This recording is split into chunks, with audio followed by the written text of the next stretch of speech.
በስመ አብ ወወልድ ወመንፈስ ቅዱስ አሐዱ አምላክ። ደግነት ምን ያህል አስፈላጊ ነገር ነው? ሕይወትና ክርስትና ከሚለው ከብፁዕ ቅዱስ አቡነ ሽኖዳ ሳልሳዊ መንፈሳዊ መጽሐፍ የተወሰደ ምክር። በእግዚአብሔር ስም እንጀምራለን። ይህንን መንፈሳዊ ምክር ከመጀመራችሁ በፊት ላይክ በማድረግ እንዲሁም ሼር በማድረግ ይጀምሩ። ደግነት ምን ያህል አስፈላጊ ነገር ነው? ደግነት ለምን ያስፈልጋል? በሕይወት ውስጥ አስፈላጊ ነገር ነው ወይስ ትርፍ ነገር? ለእነዚህ ጥያቄዎች የተለያዩ ሰዎች የተለያዩ መልሶችን ሰጥተዋል። ሆኖም ብዙዎች የሚስማሙበት አንድ ሐሳብ አለ። እሱም ማንኛውም ሰው ሌሎች ሰዎች ጥሩ እንዲሆኑለት እንደሚፈልግ ነው። ይህንንም መድኃኒታችን ኢየሱስ ክርስቶስ በግልጽ ያስቀመጠው መርህ ነው። ሰዎች ሊያደርጉላችሁ እንደምትወዱትም እንዲሁ እናንተ አድርጉላቸው በማለት ሉቃስ ወንጌል ምዕራፍ 6 ከቁጥር 31። ይህንን ወርቃማ ሕግ ለመከተል እያንዳንዳችን ከሌሎች ሰዎች የምንሻውን ደግነት መገንዘብ እንዲሁም የጎረቤቶቻችንን ተመሳሳይ ፍላጎት መረዳት በእጅጉ የሚጠቅም ነገር ነው። ይህም ማለት ለራሳችን እንዲደረግልን የምንፈልገውን ነገር ጎረቤቶቻችንንም ሊፈልጉት እንደሚችሉ አስቀድመን መረዳት አለብን ማለት ነው። ሆኖም ሐሳብና ግንዛቤ ብቻ ሳይሆን እርምጃ መውሰድ አስፈላጊ ነው። የዚህ ወርቃማ ሕግን ተከትለናል የምንለው ለሌሎች ስንጨነቅ፣ ለሌሎች ርኅራኄ ስናሳይ፣ ሌሎች ፍላጎታቸው እንዲሟላላቸው ስንጥር፣ ሕመማቸው ሕመሜ ነው ብለን ስንልና ሸክማቸውን ለመጋራት ፈቃደኛ ስንሆን ብቻ ነው። ይህ ወርቃማ ሕግ በ10ቱ ትእዛዛት ላይ የተመሰረተ ነው። ነገር ግን የትኛው ትእዛዝ ነው ደግ እንድንሆን የሚያስተምረን ብለን ልንጠይቅ እንችላለን። መልሱም ሁሉም ይሆናል።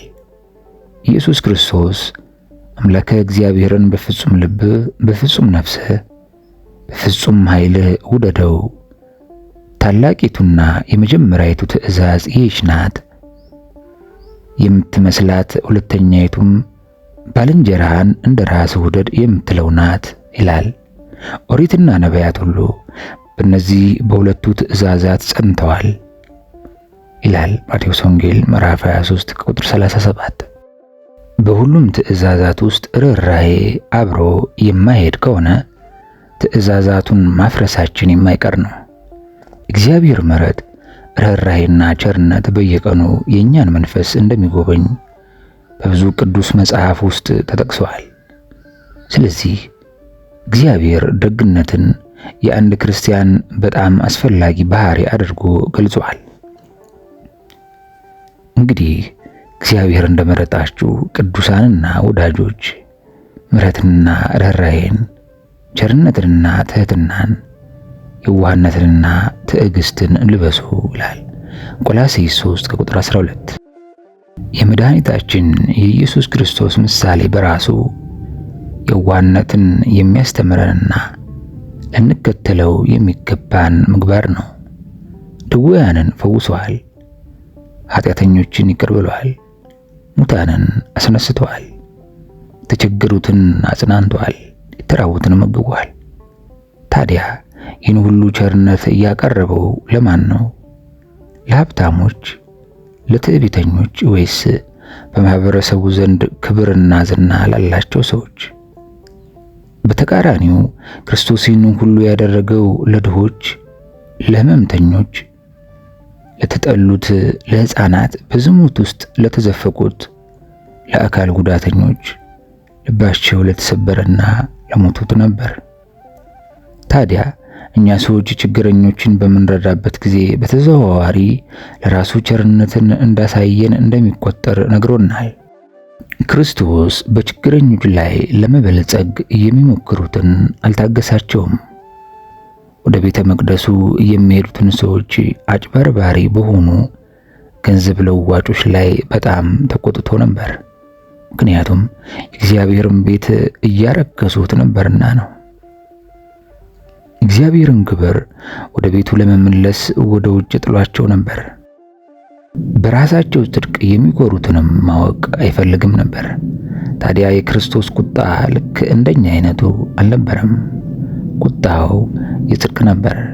እኛ ሰዎችንም ይጠቅማል እንጂ አይጎዳምም ነበር። ልክ እንደ ክርስቶስ ደግነት በሕይወታችን ውስጥ መሰረት ሊኖረውና ሕጉ በልባችን ላይ ሊጻፍ ይገባዋል።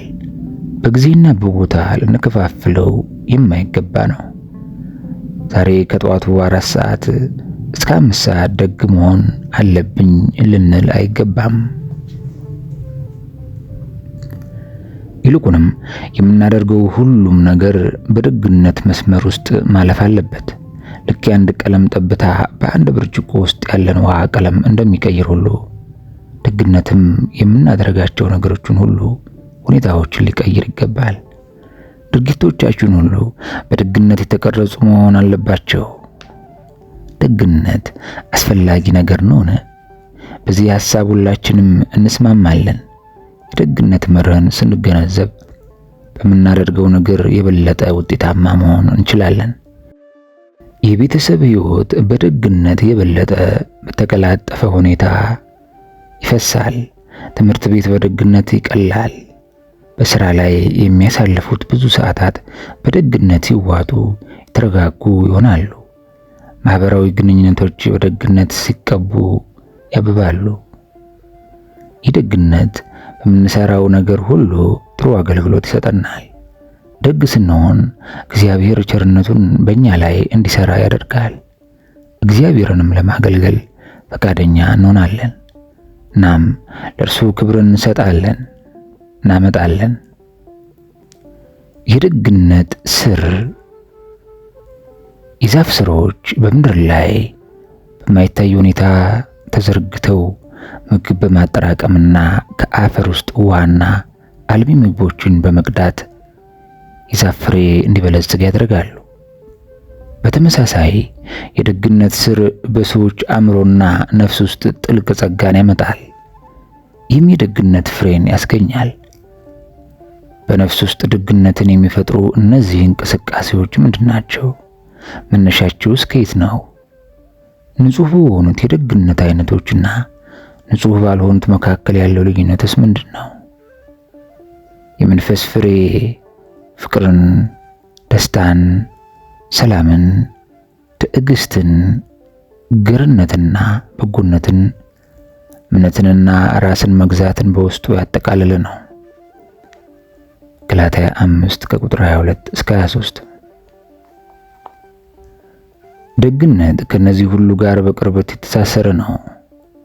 በቅዱሳት መጻሕፍት መሰረት መልካም ሥራ የሚገለጸው በሚታየው ባህሪ ወይም በፍሬው ብቻ ሳይሆን በልብ መነሳሳት በስሩ ጭምር ነው።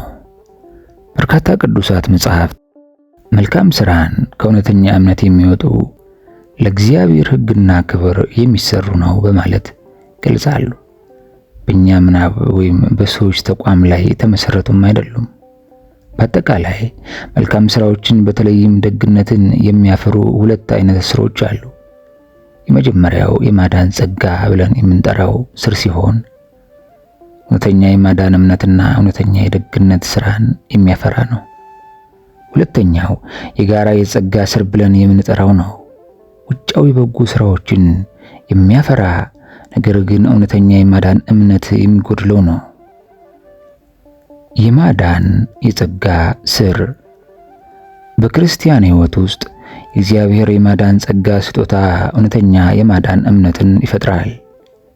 ይህም ከኃጢአቱ ንስሐ እንዲገባና በእግዚአብሔር ምሕረት ውስጥ በሙሉ እንዲታመን ያደርገዋል።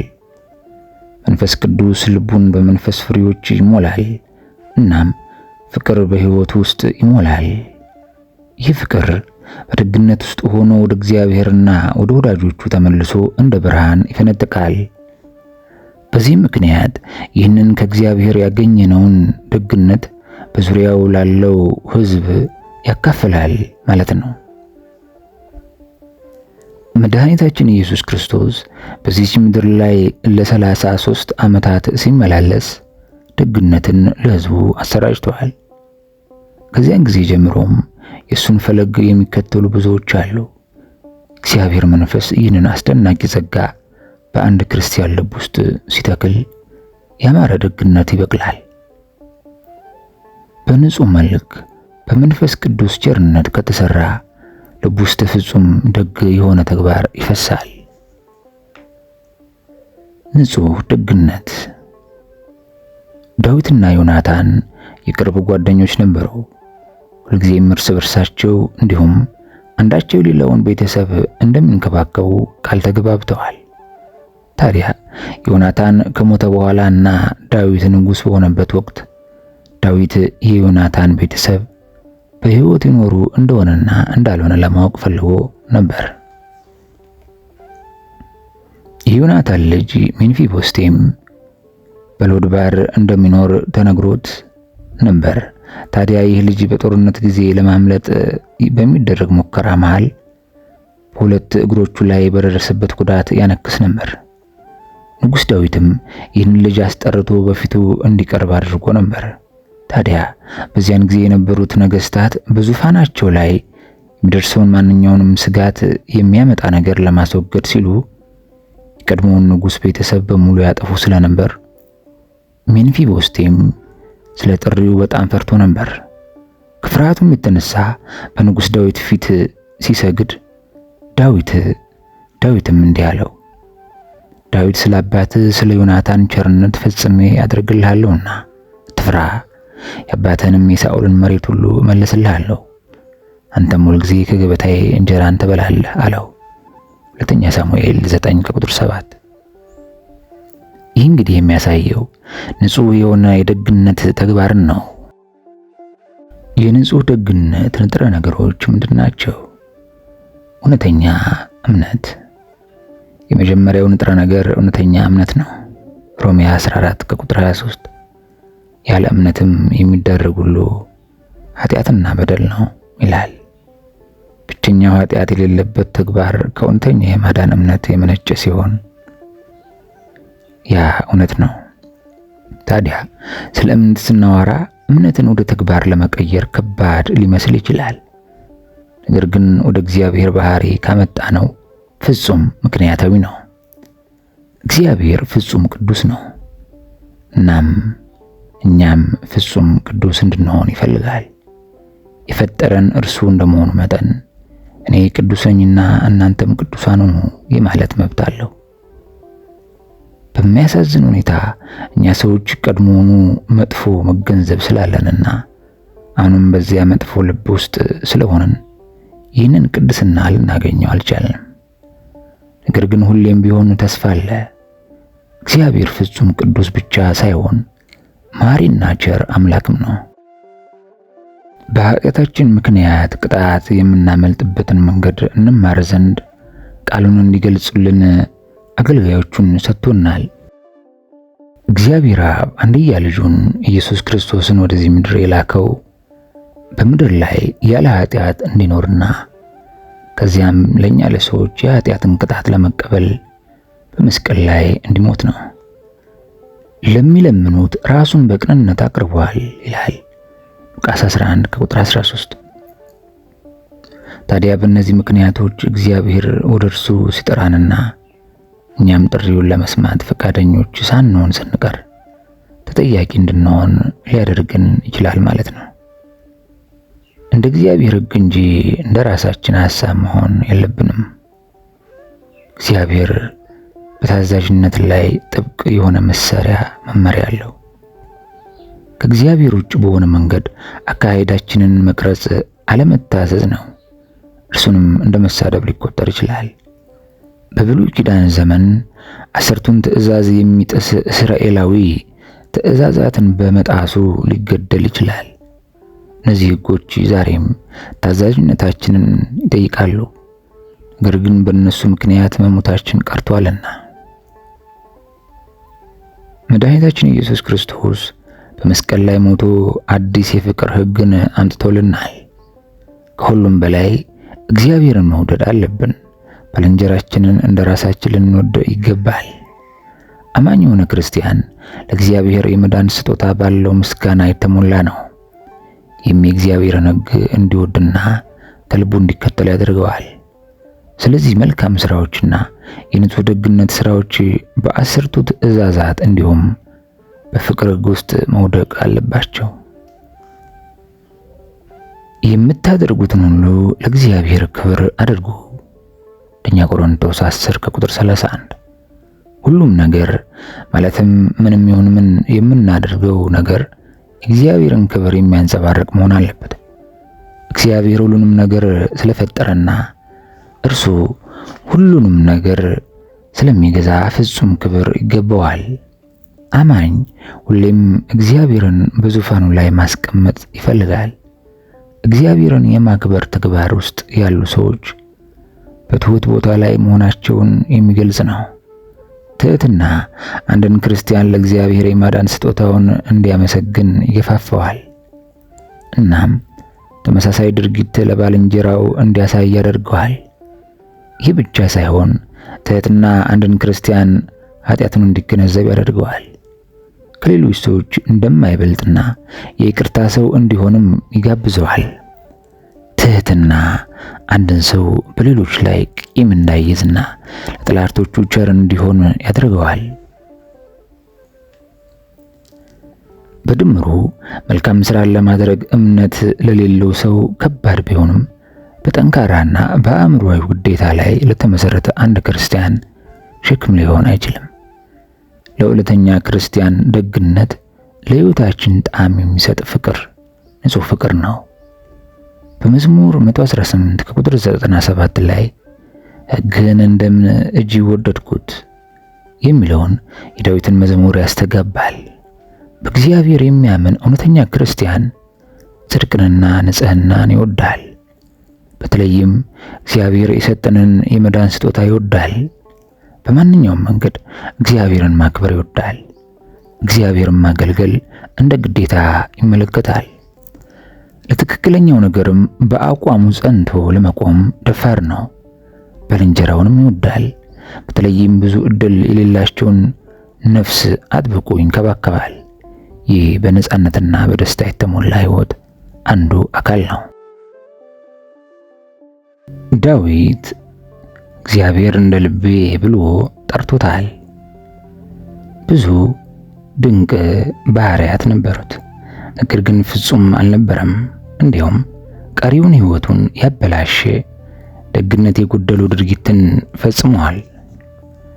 አንድ ቀን አመሻሹ ላይ የእርሱ ሰራዊት በጦርነት ላይ እያለና እርሱ በሰገነቱ ላይ በመንሸራሸር ላይ ሳለ አንዲት ቆንጆ ሴት ገላዋን ስትታጠብ ያያል። ይህችም ሴት ቤርሳቤህ የተሰኘችው ሴት ኦርዮ የተባለ ባል ቢኖራትም ዳዊት ሴቲቱን ስለወደዳት አገልጋዮቹን ወደ እርሱ ዘንድ እንዲያመጡለት ያደርጋል። ታዲያ ያ ቅጽበታዊ የሆነው የፍትወት ፍላጎቱ ልጅ መጸነስን አስከትሏል። ይህንንም የተረዳው ዳዊት ሁኔታውን ለመሸፈን ሞክሮ ነበር። የተረገዘው ልጅ የኦርዮን መስሎ እንዲታለለትም ኦርዮን ከጦር ሜዳ ወደ ቤት ለማስገባት ዝግጅት ያደርጋል። የክብርና የንጽህና አቋም የነበረው ኦርዮ ባልንጀሮቹ በጦርነት ላይ እያሉ ከሚስቱ ጋር ለመዝናናት ፈቃደኛ ባለመሆኑ የዳዊት እቅድ ሊከሽፍ ችሏል። ታዲያ የዳዊት የመጠባበቂያ ዕድል የነበረው የኦርዮን በጦርነት ግንባር ላይ በስለት ማሳለፍና እንዲገደል ማድረግ ነበር። ይህ እቅድም ሊሳካለት ችሏል። በዚያ በጦርነት መሃል ኦርዮን ሊገደል ችሏል። ዳዊትም ቤርሳቤህን ሚስቱ አድርጎ ሊወስዳት ችሏል። ታዲያ በዚህ በዳዊት አድራጎት እግዚአብሔር እጅግ ስለተቆጣ ለዳዊት ታሪክ እንዲነግረው ነቢዩ ናታንን ሊልክለት ችሏል። ታሪኩም ስለ አንድ ምስኪን እረኛ የሚያወጋ ነበር። ታዲያ ይህ እረኛ እንደ ልጁ የሚወደው አንድ በግ ነበረው። ታዲያ ሌላ የበግ መንጋ ባለቤት የሆነ አንድ ሀብታም የዚህን የድሃውን ሰው ብቸኛ በግ ለመብላት ይወስድበታል። ዳዊትን ታሪክ ከሰማ በኋላ በሀብታሙ ሰው ላይ እጅግ ይቆጣል። መገደል አለበትም ሲል ይናገራል። ናታን ግን ዳዊት ራሱ የሀብታም ሰው እንደሆነ ይነግረዋል። ወዲያው ዳዊት ኃጢአቱን ይገነዘባል። እግዚአብሔርም ዳዊት ስለሰራው ኃጢአት ቀሪ ዘመኑን በስቃይ እንዲያሳልፍ አድርጎታል። ልጁ ሞተበት። ቤተሰቡ ውስጥ ብጥብጥ ተከሰተ። የገዛ ልጁ ንግስናውን ሊነጥቀው ሞክሯል። ጎረቤቶቹ ሚስቶቹ ወስደውበታል። ከዚህም በላይ የእግዚአብሔርን ስም አበላሽቷል። በእርግጥ ዳዊት በእግዚአብሔር ዘንድ የተወደደ ሰው ነበር። እግዚአብሔር ደግሞ የእኔ የሚላቸውን ሰዎች ከእጅ እንዲያመልጡ አይፈቅድም። ዳዊት ግን ለኃጢአት ራሱን ገበረ። ሲያመነዝርና ነፍስ ሊያጠፋ ቻለ። ሰው የሆነ ሁሉ በተለያዩ መንገዶችና ደረጃዎች ሊወድቅ ይችላል። ይህን በማድረጋችንም የእግዚአብሔርን ክብር እናጎድፋለን፣ ራሳችንንም እናሳፍራለን። ከዚህ ከዳዊት ታሪክ ምን መረዳት እንችላለን? ይህ የዳዊት ድርጊት ከአለማመን የመጣ እንጂ ከእምነት የመነጨ አይደለም። የፈጸመው ድርጊት አስርቱ ትእዛዛትን በማክበር ወይም የፍቅር ሕግ በመከተል ሳይሆን እንደ አንድ ኃጢአተኛ ሰው ምኞት ነው። የእግዚአብሔርን ክብር የሚገልጹ አይደሉም። ስለዚህ ድርጊት በእርግጥ ጥሩ ስራ የሚባል አይደለም። ደግነቱ ለዳዊትም ሆነ ለእኛ የታሪኩ መጨረሻ ያልነበረም። እግዚአብሔር የዳዊትን ንስሐ ተቀብሏል። እናም እግዚአብሔር ዳዊት ላይ የጣለውን አንዳንድ ቅጣት ሊያዘገይና ሊያለሰልስ ችሏል። እግዚአብሔር ምንም እንኳን ኃጢአታችን የሚያስከትልብንን ተፈጥሯዊ መዘዝ እንድንቀበል ቢፈቅድም ሁልጊዜ የእኛን እውነተኛ ንስሐ ለመቀበል ፈቃደኛ ነው። እንድንመለስ የሚፈቅድ ቸር ይቅር ባይ አምላክ ነው። ደግና መሐሪም ነው። ይሄ ይቅርታ መንፈሱም ልባችን እንዲለሰልስ እናም እንድንጸጸት ከኃጢአታችንም እንድንማር ያነሳሳናል። ኃጢአትን ከኋላችን አስቀምጠን ወደ እውነተኛ መልካም ስራዎች እንድንሄድ ያደርጋል። የጋራ የጸጋ ስር። አንድ ሀብታም ወጣት ወደ ክርስቶስ መጥቶ የዘላለም ሕይወትን ለመውረስ ምን ማድረግ እንዳለበት ይጠይቀዋል። እርሱም አታመንዝር፣ አትግደል፣ አትስረቅ፣ በሐሰት አትመስክር፣ አታታልል፣ አባትንና እናትን አክብር ሲል ይመልስለታል። ወጣቱ እነዚህን ሁሉ ነገሮች ከልጅነቱ ጀምሮ ሲያደርግ እንዳደገ ይናገራል። ወጣቱ መልካም የሆነውን ለማወቅ የወደደ ቢሆንም ልቡ ውስጥ ያለው ግን ፍጹም የተለየ ነበር። ክርስቶስም ይህንን ያውቅ ነበርና ወጣቱን እንዲህ ይለዋል፣ ፍጹም ልትሆን ብትወድ አንዲት ነገር ቀርታለች። ሂድና ያለን ሁሉ ሸጠህ ለነዳያን ስጥ፣ በሰማያትም መዝገብ ታገኛለህ። የሞተንም መስቀል ተሸክመና ተከተለኝ አለው። ነገር ግን ወጣቱ ሀብቱን ለመተው ፈቃደኛ ስላልሆነ ከክርስቶስ ርቆ ለመሄድ ይወስናል። ይህ ሀብታም ገዥ ወጣት ዛሬ ላይ ብዙ እኩዮችና ተከታዮች አሉት። በየቦታው እናገኛቸዋለን። በጋዜጦች ላይ ስለነርሱ እናነባለን። እንደዚህ ያሉ ሰዎች ብዙ መልካም ስራ ይሰራሉ። ደግ ናቸው፣ ለጋስ ናቸው። ሕይወታቸው ሌሎችን በማገልገል ላይ የተመረኮዘ ነው። በእነርሱ ውስጥ ውዳጃዊና ሌሎችን የማስደሰት ፍላጎት አለ። ነገር ግን በእግዚአብሔር ላይ ሙሉ እምነት የላቸውም። ከእምነት ውጭ የሚደረገው ነገር ሁሉ ኃጢአት ከሆነ ይህን ግልጽ የሆነ ተቃርኖ እንዴት ልናብራራው እንችላለን? የእግዚአብሔር ስጦታ ለሰው ልጆች ሁሉ የጋራ ጸጋ ነው። ሰዎች ሁሉ የተፈጠሩት በእግዚአብሔር አምሳል ነው። አዳምና ሔዋን በኤደን ገነት ኃጢአትን ከሰሩ በኋላ እግዚአብሔር ብዙ የደግነት ገጽታዎችን በእነርሱ ላይ እንዲቀጥሉ ፈቅዷል። እኛ ሰዎች የተፈጥሮ ውበትን የተላበስን ነን።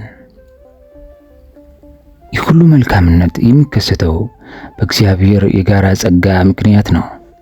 እግዚአብሔር ምሕረቱንና ትዕግስቱን ከቁጣውና ከፍርዱ ይልቅ ይመርጣል።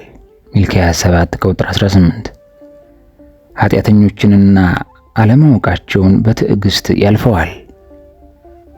በሁሉም ቦታ ላይ ላሉ ሰዎች ንስሐ የመግባትን ዕድል ይሰጣል። እግዚአብሔር ለሰው ሁሉ መልካም ነገርን ይሰጣል። እግዚአብሔር የጋራ ጸጋውን ለኃጢአተኞች የመስጠት ዓላማ አለው።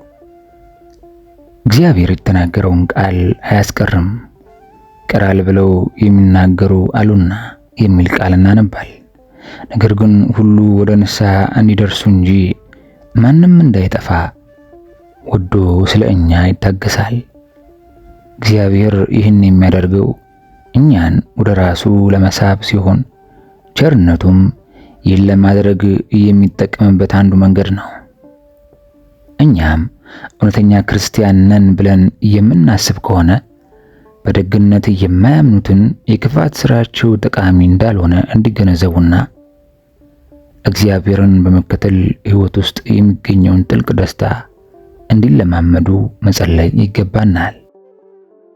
ምንም እንኳን እግዚአብሔር የማያምኑትን ነገር ግን መልካም ስራ ከሚሰሩ ሰዎች በላይ የሚያምኑትንና መልካም ስራ የሚሰሩትን ሰዎች የሚያስበልጥ ቢሆንም ኩራትን ግን አጥብቆ ይጸየፋል። የኛ እምነትና የደግነት ስራችን እግዚአብሔር ስጦታዎች እንደመሆናችን መጠን ለመጽደቅ ቦታ አይተውም። እንዲያውም በእግዚአብሔር የማያምኑት የሚያደርጉት በጎ ምግባር ልንደሰትና ልናከብራቸው ይገባል። ምክንያቱም አንዳንድ ጊዜ የእነሱ ደግነት ከእኛ የበለጠ ደምቆ ያበራልና ነው። ማስታወስ ያለብን ነገር ልብን ሊዳኝ የሚችለው እግዚአብሔር ብቻ እንደሆነ ነው። ያም ሆነ ይህ ምንም ነገር ስናደርግ በደግነት መሆን አለበት ነው። ከሌሎችም ደግነት መማር አለብን። ሌሎችን ደግነትም እንደ እግዚአብሔር የጸጋ ስጦታ ልንቆጥር ይገባናል። የጋራ ጸጋ አለመኖር ያለው ጉዳት ምንድን ነው? ሰዎች የጋራ ጸጋ ቅሪትን ሲያጡ ጥላቻ፣ ቁጣ፣ ውከት፣ ግድያና ትርምስ፣ ስርዓት አልበኝነት ውስጥ ይዘፈቃሉ። በየቀኑ የምንሰማው ዜና የዚህ ውጤት ነው። ሰዎች ይጎዳሉ፣ ቤተሰብ ይበተናል፣ ማህበረሰቡ ይከፋፈላል፣ ጦርነቶች ይነሳሉ። ይህ ለምን ይከሰታል ብለን ከጠየቅን በርኩስ ምግባር፣ በኃጢአት፣ በጥልቁ በዲያብሎስ ምክንያት የሚል መልስ እናገኛለን። እግዚአብሔር ትዕግስት እጅግ የበዛ ነው። ነገር ግን ትዕግስቱ በበዛ ቁጥር ፈተናውም በዛው ልክ ከባድ እየሆነ መምጣቱ የማይቀር ነው። በመጨረሻም ሰዎች በራሳቸው መንገድ እንዲሄዱ ይፈቅድላቸዋል። የሕሊናውን ጥሪ ደጋግመን በመዘንጋታችን በኃጢአት ክፋት ደንዝዘን ወደ ክፋት ጥልቅ ባህር ውስጥ እንሰምጣለን። በክፉ ተጽዕኖዎች በመከበብ ራሳችንን የክፋት ጎረቤት እናደርጋለን። በአመጽ፣ በመዝናኛ፣ በፖለቲካዊ ወይም በባህላዊ ውዝግብ ውስጥ ራሳችንን በመክተት ወይም ወንጀል በሚፈጸምበት አካባቢ ውስጥ በመኖር ከአምላክ በይበልጥ እንድንርቅና ወደ ሰይጣን እንድንቀርብ እንሆናለን። ሰይጣን እግዚአብሔርና የጸጋው ጠላት ነው። እናም ክፋትን ለማስፋፋት የሚቻለውን ሁሉ ያደርጋል። በዚህ ሙከራው ከተሳካለት ክፉ ዘሮቹ በኃጢአተኛው ልባቸው ውስጥ ለም መሬትን ያገኛሉ። የእግዚአብሔር ኃይል ከሌለ ሁላችንም ወደዚያ መንገድ መሄዳችን የማይቀር ነው። ነገር ግን ለእግዚአብሔር ምስጋና ይግባውና የምሕረት ጸጋው አሁንም ከኛ ጋር አለ። ሁላችንም ለዘላለማዊ ሕይወታችን ስንል ወደዛ ለመሄድ መቸኮል አለብን። ንጹሕ ደግነት ከእግዚአብሔር የማዳን ጸጋ ይፈሳል። እናም ሕይወታችንን በአሸናፊነት ሊሸፍን በሚችል ደስታ ያሸልማል። ከዚህም በላይ ሌሎች በእኛ በኩል ወደ እግዚአብሔር አምላክ ለመምጣት ሊሳቡ ይችላሉ። ሕጉ ሲከበር ስሙም ይከበራል። እኔና እናንተ ደግነትን በዚህ መንገድ ልንገልጸው ይገባል።